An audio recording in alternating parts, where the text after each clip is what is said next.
The guest that I have today is Nikki Peterson. She is the program director for the SoCal Dirt League in Southern California. We're a part of NICA, and I spent a lot of time there when I was kind of growing through the ranks of mountain biking, and so did Ama. So today I have a few questions for her, and I'm excited to have a quick conversation. How is everything going? How are you, Nikki? Yeah, it's great. Thanks for having me on here. I'm super Yes, stoked. yeah, absolutely. And I know that you do your own podcast. Do you want to just like tell people? I know it's probably like early on in the episode, but if you want to tell people about your podcast as well. Yeah, thank you. It's called Girls Moving Mountains, and my friend Jen Malik, who's the league director for the Ohio NICA League, she and I received a grant and started it. It'll be 1 year in January. So we actually just released episode 20. They're released bi-weekly, and it is for grit, so girls riding together. Um, so while it's focused on recruiting female student athletes and coaches and parents, many of the topics are great for anyone to listen to. It doesn't matter what your gender is. Yeah, no, I mean, uh, I know I'm a big advocate of just getting more kids on bikes in that capacity. So I think that's a fantastic initiative. Um, but I wanted to ask you, like, kind of to get started, is how you got into cycling. Yeah, so I'm one of those people that always says, "Oh, I wish we had SoCal League when I was growing up." Um, Even though when I wear the SoCal jersey, people typically think I'm on a middle school or high school team. I'm not. I'm 35, and I actually got into cycling a little later in life. I was 28 years old when I started riding cross country. But really, what I would say is it goes back to my freshman year of college. I ran cross country and track. I was at Indiana University and I got a stress reaction in my shin, so I wasn't able to run. And my coach ended up putting me on the spin bike for 6 weeks. And I ran for a day and made the finals of the Big Ten in the 800-meter dash. And I was like, whoa, like you can get really fit from riding a bike. That's crazy. And that summer, I was still injured, and I had a teammate that was injured as well. And we got on these like super, like cheap used Walmart bikes with borrowed helmets, and we would just go out in the country and pedal for hours. And it's really hilly around Bloomington, Indiana. And so we would go on these like 3, 4 hour rides, and I just loved it. Um, and it's so cool because I was getting fit without even realizing it. And so then throughout college, the trend was kind of like I would run, I would get injured, I would be on the bike. I would run, get Yeah. injured, be on the bike. So it was always the spin bike, but I was really interested in definitely in mountain biking because with running, my interest was in trail running.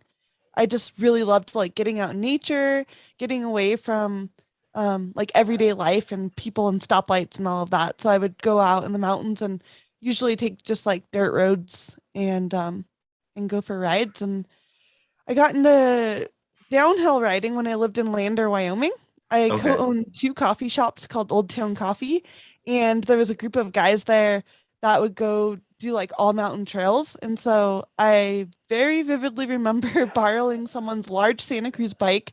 I had my running shorts on, my hair was like down with the helmet on, just basically crashing my way down the mountain chasing them.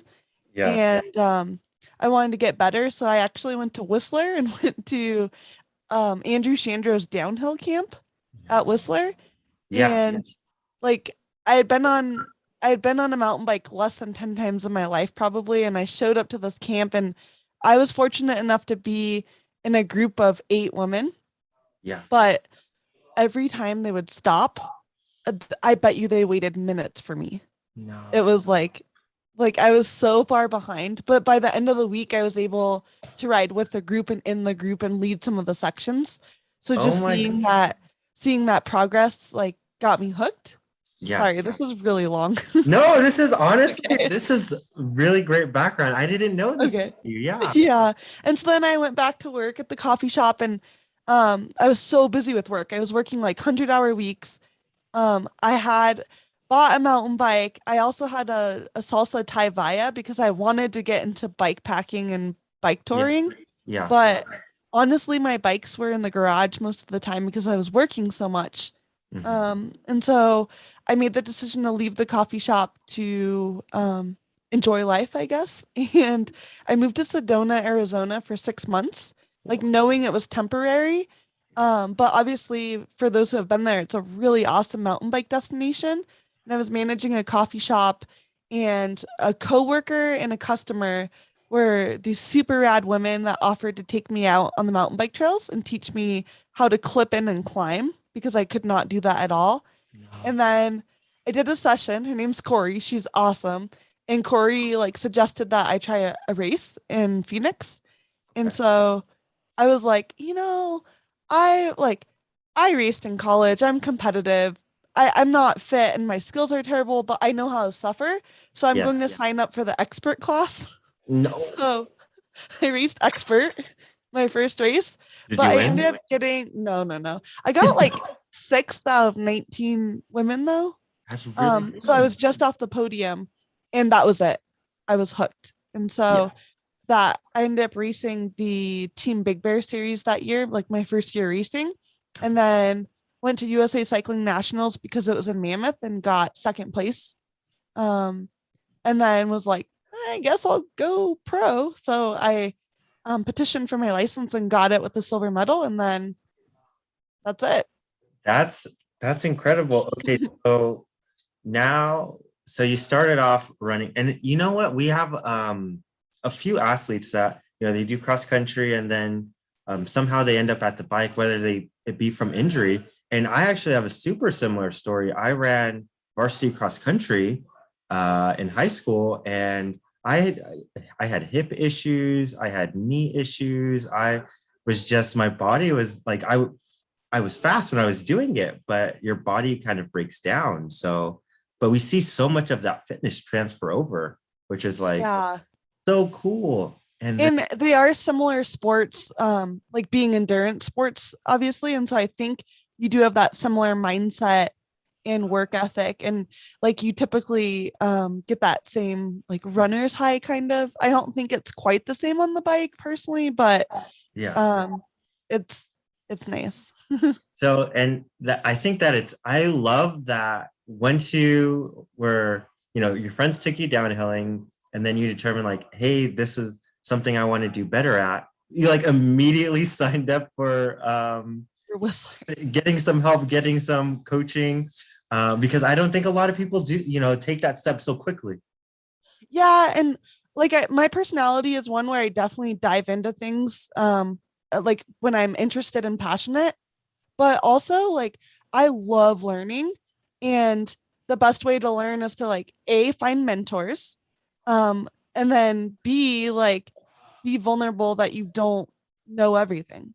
And I Mhm. think um especially in NICA with coaching, like sometimes the hardest people to reach are the coaches because they've been mountain biking for 20, 25 years and maybe like don't um realize that there are different skills they could develop. Whereas the kids, if you get them right away, a lot of times they're just in that pattern and routine of learning from being at school. And so they just soak it up right away. Yes, yeah. And then so now, that was a while ago. Do you feel like your fitness is more of your benefit, or do you feel like you have like really good skills, or which one do you think is your like specialty? I think I'm finally coming to this balance point because that first year when I was cat 1, it was 100% just like natural fitness kind of. Like there were no skills. I cartwheeled a lot on race courses. Like Yeah. I usually finished with a dirty face. Um and so then I when I moved to Idlewild, which almost 5 years ago, Uh-huh. that's when I really like picked up my skills. The writing's very technical up here. And um I know we'll get into this later too, but at the time I was substitute teaching and I was working on my master's degree and my multiple subject teaching credential. And so Mm. And I was sick like all the time from being around kids, I think. So I wasn't able to do a lot of volume. And so I decided that I needed to really focus on my skills. Yes. That's how I was going to improve. And then in the last couple of years, I've started working with my coach, Adam Mills of Source Endurance. And my fitness has increased like incredible amounts. And so I think I'm finally getting to that point where there's a balance, and it's pretty cool when that happens. No, I think that's huge, and I think that's what everyone should kind of strive for. Yeah. So now that you've been, in the community, cycling, racing, different aspects for 7 years, what do you think is one of your favorite aspects of the sport, of the community?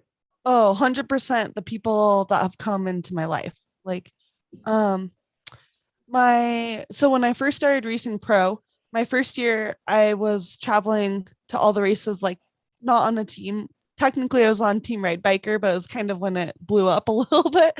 And so I was traveling to these races as the only female, and it's intimidating when you're on the start line of a US Cup up in Ellie, and Emily Batty's there, and Catherine Pendrell and Larissa Connors at the time.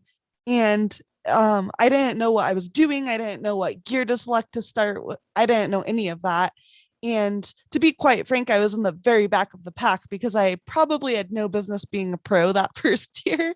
Um, and so I decided that the only way I was going to stick with it was if I started making friends. And so I would get done with a race and go up and find a woman and ask if she wanted to cool down or go on a coffee spin or like reach out to her. And so, like Evelyn Dong, Rose Grant, Larissa Connors, like I have met some of the most incredible women in my life through cycling, and they're all over the country. So I always have people to go visit. I always have someone to call for life advice, training advice. Like it's 100% the people. And then with SoCal League and NICA, the people I've met, I mean, it's why I'm cycling still.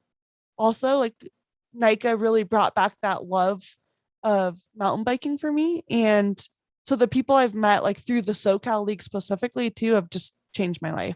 So, No. and I also love being outside. Yeah. I love it. I saw on Instagram that you were hanging out with Larissa too. I know Yeah. she used to live out here. Just I'd always see her at Como Street. It's a big road group ride. Yeah, I've done it. Yeah, Like yeah, twice. yeah, yeah. But I know she moved, so that's cool.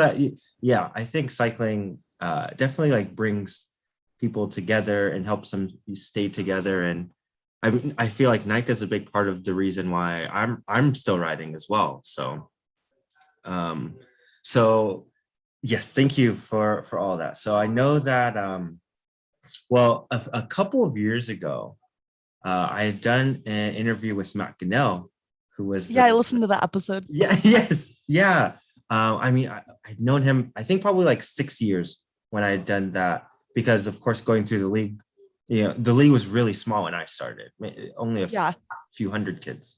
But now it's grown a lot. So he had a really great perspective on, I think, that community aspect that NICA and the SoCal League had, and that there was a lot of camping as well as all of the venues, which I know that I appreciated, and a lot of the my student athletes that I raced with did.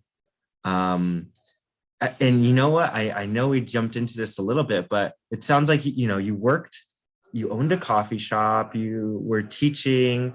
What was kind of the most recent things, or that brought you to the league, or like how? Yeah. So my bachelor's degree is in nutrition. And then I did the coffee shop. And then um I was living in Big Bear and I was working for the Department of Water, doing the whole trying to figure your life thing out. And I come from a family of teachers and stubbornly didn't want to go into teaching because that's what my family did. And I was like, well, I really like kids a lot. Like maybe I should look into that. And honestly, like California pays pretty well for public school teachers too. So it was a way that I could make a good living, have retirement insurance, all of that. So I got into school, and Idlewild's really cool. It's a K through 8 school. It's very small. And Diana Kirkham. She and her husband Pete started the Hemet team, which is one of the oldest teams in the league. And they had an information meeting in Idlewild where Gail, who is the team director for Hemet right now, she was coming up to talk about starting a middle school in Idlewild. And Diana, who I was hoping to student teach with, told me, "Oh, you should just come check it out." And so I still remember walking in the back of the room, and like a lot of people in SoCal League are like this, but I don't have kids.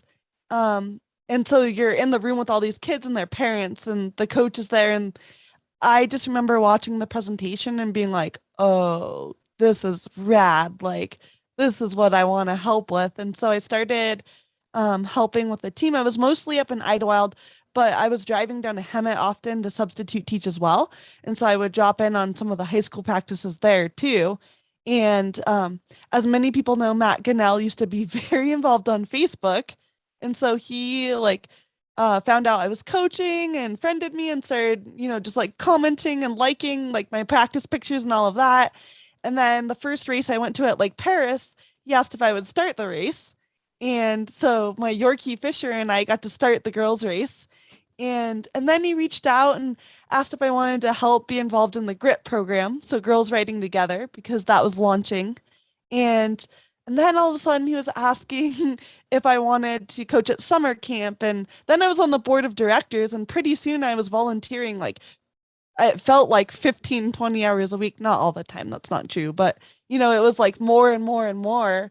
And I remember coming home from the national conference in Bentonville and talking with Matt. It was like 1 in the morning because I had parked at his house, and I was like, "Okay, how do I get a job with the SoCal League? Like, you're talking about the conference splitting. What does that look like?" And it was still really early at that time, and so there was absolutely nothing set in stone. But he was just kind of like, like it'll be in the next like 2 to 3 years, and this is what we're planning on doing. Blah blah blah. Um, and so my credential specialist for my multiple teaching subject degree went out on leave and didn't pass along our forms. And so I got my credential 4 months late. It was the end of July, and I applied to I think it was 13 school districts. I didn't realize it at the time, but school districts will keep the application open even when they've filled all of their spots. That way, if someone doesn't show up the first week of school, they have a pool of resumes. Um, I got a couple interviews, no job, and was looking into substitute teaching for another year, which is really hard. You don't get paid a lot, you don't have benefits. Again, I was like commuting like 2 to 3 hours a day sometimes. So I was in a pretty like scary spot, honestly, like just really uncertain. And I remember going to taco night and seeing Diana, and she asked if I had found a job, and I just started crying because I didn't have a job. And I remember just being so upset. And I went home, and the next day I got a call from Matt, and I answer it, and he's like, "Do you have a minute?" And I was like, "Yeah, sure." And he's like, um, "We want to know if you would be willing to work for the SoCal League." And I was like, "You're kidding me, right?" And so that's kind of how it went. Like they had been looking for someone, but he had talked with the board already to see if they would be interested in bringing someone on a little bit prematurely, which is what they did with me. And so I've been with the league. It was 2 years in September, September 1st. Um, yeah, so I still like pinch myself sometimes that like my job is literally to help get more kids on bikes and help with coaches and all of that. Yeah. And that's when you're talking about the deadline, the credential program. So my mom's a Spanish teacher. Oh, So cool. I know that they don't, they usually have people hired going into the school year. So it's like every year there's like a kind of set time for them to like have things kind of wrapped up. Oh, you want to know the crazy Yeah. thing? Yeah. Okay, so I couldn't find a job, and I get the SoCal job offer from Matt. It was like mid-August. He's like, "You won't start for 2 more weeks, so you just have to be patient." And that happens, and then all of a sudden I'm in this first grade classroom in Idlewild, which is the dream school that I want to teach at. And the principal is like, "Oh, we're getting a first grade teacher." and I want you to be the teacher. Oh, Uh-huh. so And so, you had like a choice to make. yeah, I had a choice to make between like my dream school and um and then the SoCal League. And so I still have my journal with the pros and cons written down of each. Uh-huh. Yeah, I really like spreadsheets too, so there's probably a No, Google Doc somewhere. I was gonna ask, like, did you do like a pros and cons list, a Uh-huh. benefit analysis? I'm like, that Yep. that's so funny. But what it really came down to was I felt like the SoCal League position was a once in a lifetime opportunity that I needed to take advantage of. And I can still go back and teach. I have that credential. I might have to retake a class or something, but I can always go back to teaching. But this job with SoCal League just seemed like it wasn't something that I should pass up on. So I Yes, and also, like Matt had already showed his loyalty by bringing me on early, and so I wanted to like respect that and stick with the choice that I had made when I told him yes. yes. Okay, that no, that that's fantastic. So I work with, my brother and I work with you and the sponsoring of the league capacity, but Hmm. what else does a program coordinator kind of entail? Just because I feel like people might be interested in that. The show's business and bikes, and Yeah, sometimes the best business is a job, right? yeah, So yeah. And so, I guess the first thing I'll say is coming from owning a small business to working for a nonprofit, those skills transfer over like very closely. Um, so I think the business skills are really important. Program coordinator, like we're a really small staff. It's just three of us. It's just Brandon, Matt's more in the background now, and myself. So honestly, it's more of a title, but we kind of all just do everything. Like Brandon runs the show as executive director. So he's definitely the one in charge. But I do everything from working with you um, in AMA with sponsorship to the social media to holding webinars for CEUs the other night, like we did, answering emails, talking on the phone with parents. Like a lot of times we'll get emails from parents saying, my kid is interested in NICA or SoCal League. This is where we live. Can you connect us to a team? Um, and then we also hold free clinics throughout the preseason. So we'll have Teen Trail Core, Grit, and New Racer clinics, and those are free for student athletes. And so I help put those on. So, um, not just being there, but also all of the background stuff that you're very aware of, like creating the forms for people to sign up, getting the insurance for it, permits at some of the locations. So, and then I've only been able to be at one race because COVID happened, but also I help with the event production. So at the race, I'm right next to Brandon and Matt, making sure that everything goes off as smoothly as possible so the kids can have a great experience. that is, I think that's it's probably similar to teaching in that you're helping Yeah. bring up a lot of the kids, which is I look back on my memories of NICA, and I feel like I said this on the webinar, but there's some of my fondest memories, and I know there's some of Ama's, and I still have a lot of really great friends from those times. So Yeah, and what I think is really cool about the job as well is that I get to work with kids and adults, which is something that I really like. I like working with like humans. I just really like connection and relationships a lot. And so I think it's a really neat position getting to work with both. and being here for the 2 years, I'm sure you've seen a lot of different like personalities of the coaches, the athletes, the people. And I just wanted to ask, because sometimes I get questions from the teams that we work with. Hey, how should we do the practices? How should, which people do? Is there any like patterns that you've seen or attributes that you've seen make a successful team and Yeah, so for some athlete level? something that Matt talked about on your episode that I think he does such a great job with is he's really created the culture where coaches, like we try our very best to make sure coaches feel valued. And so we try to reduce the cost of becoming a coach and offer CEUs. And like the coaches are what make the league happen.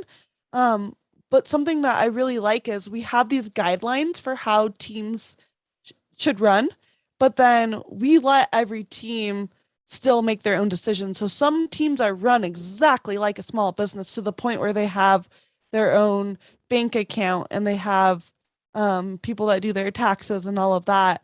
And some teams are really, really low key and only have a couple kids on the team. And so you really see a big, wide range. And also the other thing is the geography, right? Like a team, middle school team up in Idlewild is going to look a lot different than Newberry Park that has 110, 120 student athletes from 6th through 12th grade. And so I think what we've seen, and luckily Matt, Brandon, and I all agree on this 100%, is the coaches that really focus on kids having fun and learning and character development. Those are the coaches that are successful, and those are the teams that breed mountain bikers for life. Those are the teams that have kids like Gwen Gibson that go on to race in college and maybe get a scholarship, or maybe they get an academic scholarship and they're still on the team and they still make great friends, right? At Milligan's a wonderful example.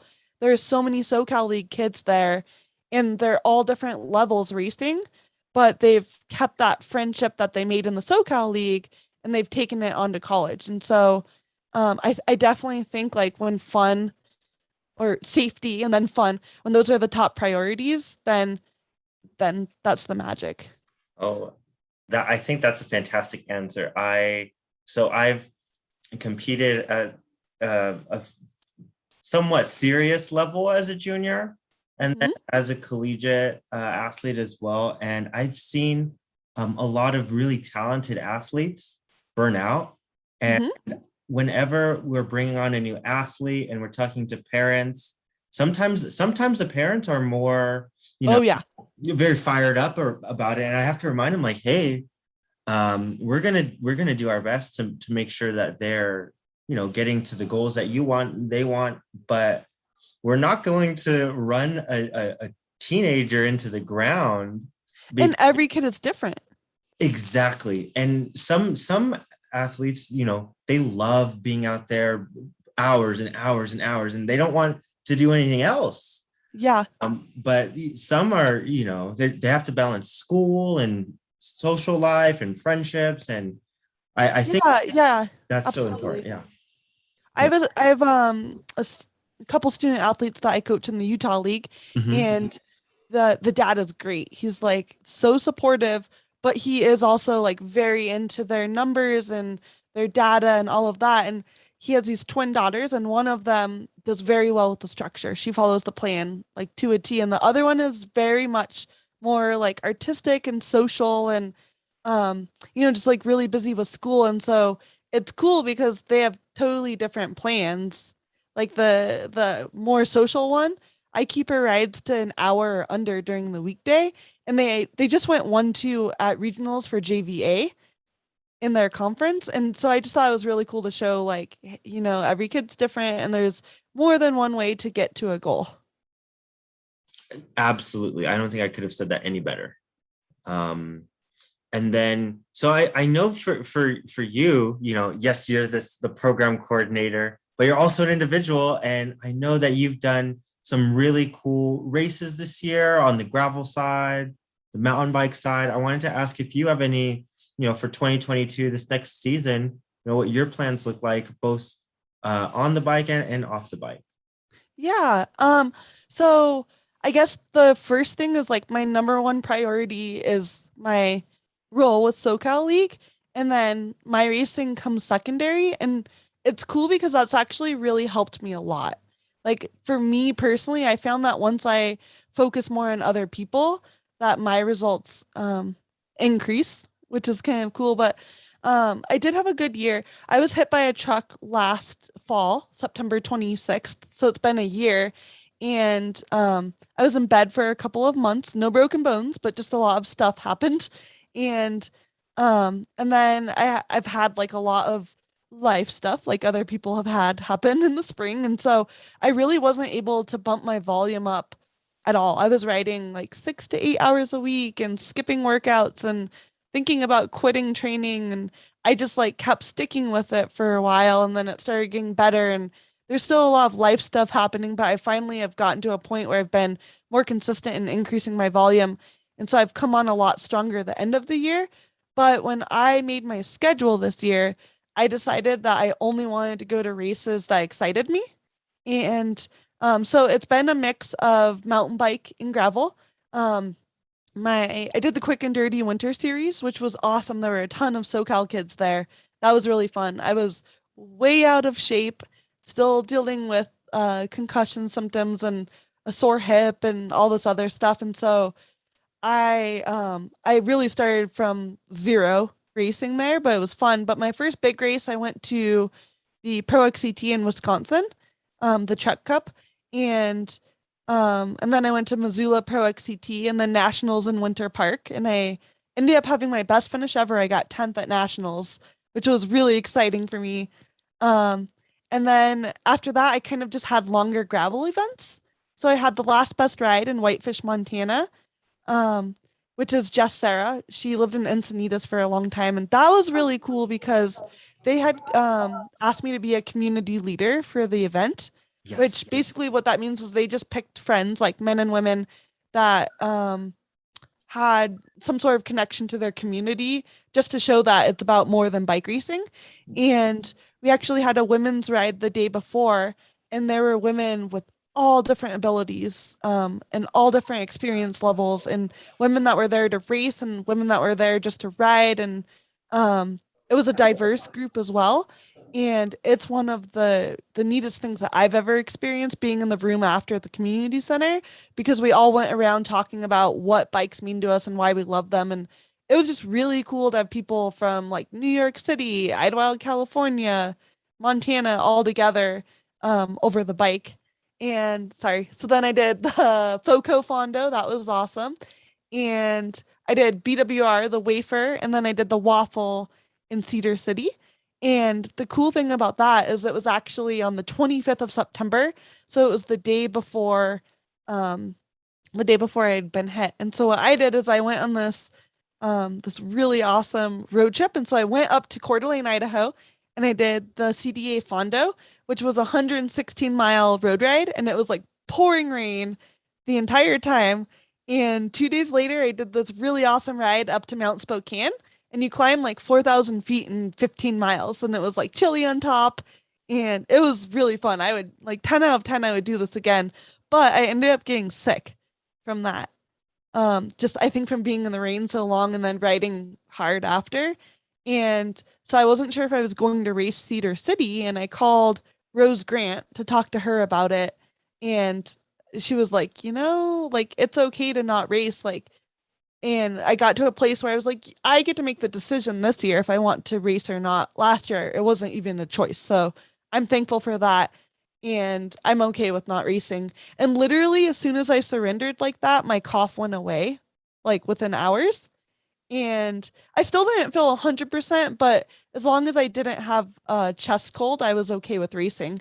And so then I was like, I'm just gonna go out there and see how it goes. And um, I ended up having one of the best days I've had on a bike ever. And it was really cool. And I ended up getting 10th, and I actually got the Hard Woman Award, which is like a huge honor for me. It actually means more to me than being on the podium, I think, just because it's like an ode to my stubbornness. Yeah, so my schedule next year will look similar. I absolutely want to choose events that I'm passionate about. The Hardman Classic helps get more kids on bikes. Like supporting events that mean something to me is really important, and so I want to continue to do that. I love mountain biking, so I'll always do that. I really like the long races. I'll continue to do that, and I'll still be on competitive metals track. So same team. And yeah, sorry, that was all over the map, but I'm really stoked about it. It should be fun. No, that's good. And I think going into that race, not feeling well and then getting that award and feeling Yeah. on the bike, I know that that's a really good feeling. So Yeah, it's cool. it seems like it panned out because yeah, this whole last year was hard. So Yeah, did you race this year? I raced crits Yeah, with with your brother, right? with my brother. Yeah. Like you two were kind of like a two-man team at some of them, right? Yeah. And, going into this year, I wanted to, I had set some goals of going to nationals and doing some more mountain bike races. Yeah. COVID happened and, life happened and I had to Yeah. change jobs. Well, I kept my same job. I changed companies and that was some transition. And Yeah. I was in decent shape, but I wasn't in that type of shape to go be Yeah. competitive at a high level. But you know what? Ama was taking it more serious, and He crushed it.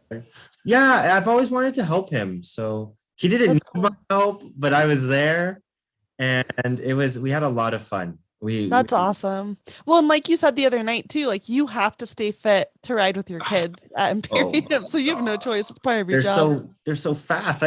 Yeah. We just did 4,000 feet of climbing in 2 hours yesterday, and they're such good descenders, and I'm like, oh my God.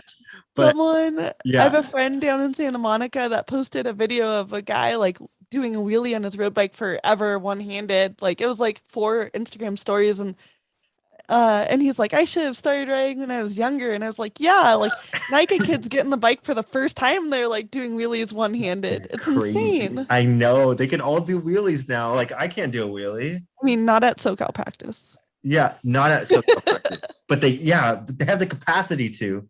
Yeah, But there you go. I like that. yeah, cool. Well, I always ask a couple of like similar questions at the end. Hmm. This is very like edifying for me. Um, Yeah. do you have any favorite book or podcast and why? Oh man, yeah, I do. I really like to read and listen to podcasts like more. And honestly, I listen to music the most and then podcasts and then read. And I own a TV, but I turn it on like, I don't know, once every couple months to watch a movie probably. So you can never ask me anything about like cable, except for I guess one of the podcasts that I like. Okay, so I like to listen to a lot of cycling podcasts. So we already talked about Girls Moving Mountains. I do listen to our episodes after just to kind of like judge them. I like the Adventure Stash with Peace and Kelvin. Trainer Road is always good to listen to. Um, the Girls Gone Gravel is good. So I do like to listen to bike related podcasts. But non-cycling podcasts, I really like Smartless. It's with the guys from Arrested Development and Will and Grace, and they just bring on their like Hollywood friends, but they talk about like all different sorts of life things, and it's a really fun podcast. I like that a lot. Um, as for books, The Obstacle is the Way. That's a really good one. Um, there's one called Drive that by Daniel Pink. That's a really good one. Um, let's see. This one isn't coaching related necessarily, but I've been reading Set Boundaries, Find Peace. That's actually a really good one. So they are like a lot of self-help books that I mostly read now. Um, but I do like to read a lot. And then I love music. I love music. You have a Like favorite album? so I actually just went and saw Holly Humberstone a couple weeks in Los Angeles. What Um, genre is that? it's like singer, songwriter, electro pop kind Okay. of. It's really good. She's British. She's Oh, adorable, like but her voice Adele. is amazing. You Yeah. should look her up. Yeah, so I was having kind of like I don't know, like a down day, and I had this workout and I was getting ready to go ride, and I had been listening to that album for like months. Like I found out about her in like June or something. And so her song came on and I was like, oh, I wonder if she's on tour anytime soon. And I looked and she was in LA that night. And it was a $14 ticket.